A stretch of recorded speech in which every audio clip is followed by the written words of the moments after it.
Selamat pagi Bapak Ibu, Saudara-saudariku yang kukasihi dalam Tuhan.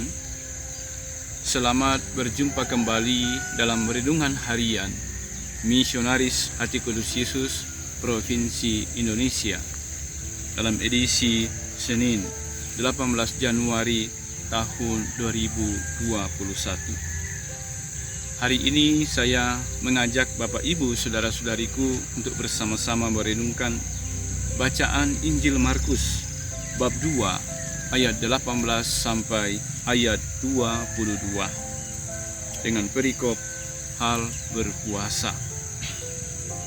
Saudara-saudariku terkasih dalam Tuhan, mengawali renungan ini saya mengisahkan diskusi dan sharing kami dengan seorang sahabat ketika kami mengikuti sebuah rekoleksi. Ia menseringkan pengalaman kesedihannya bahwa ia selama ini telah jatuh dalam rutinitas.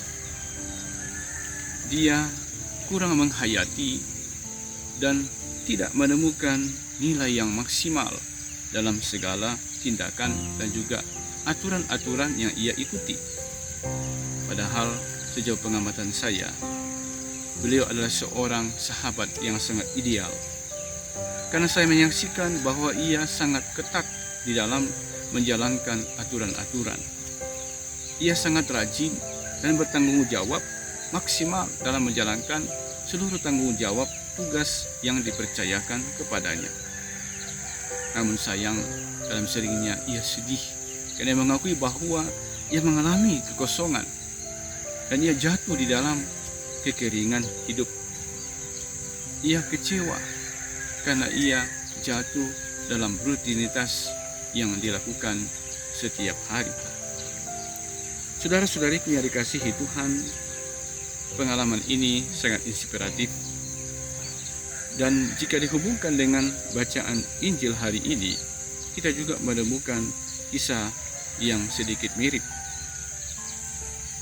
Orang-orang Farisi dan ahli-ahli Taurat adalah kelompok yang sangat ketat dalam menjalankan aturan-aturan yang ada. Ritual-ritual keagamaan mereka sungguh-sungguh cermat dan laksanakan dengan baik. Peristiwa yang terjadi dalam bacaan Injil hari ini adalah orang-orang Farisi datang kepada Yesus mengkritisi cara hidup Yesus bersama murid-muridnya. Karena pada saat itu murid-murid Yohanes dan murid-murid orang Farisi mereka berpuasa, sedangkan Yesus dan murid-muridnya tidak berpuasa. Pengalaman ini dan peristiwa ini membuat Yesus menjadikannya sebagai sebuah momen untuk mengajari orang-orang Farisi, ahli-ahli Taurat, dan juga kita semua yang mendengarkan kisah ini. Yesus memberikan beberapa poin penting yang sangat inspiratif yang dapat kita hayati dan hidup bersama.